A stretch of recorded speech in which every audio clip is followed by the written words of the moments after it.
So here we go, next hack. Juice jug, bottom cut off. Oh, you keep it as deep as you can. Bore out the middle of the lid. And the reason for it is the hack goes to being a no spill funnel for your radiator. Now you see it's slightly loose, and every one of these could be slightly different.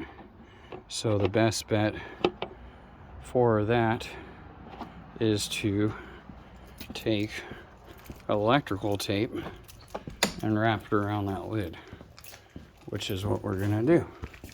So we come over here, we get our electrical tape, and we will size that to fit.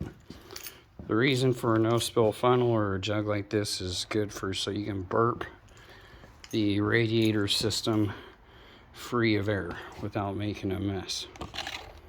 And that is another hack for the day, even though we've done a few lately.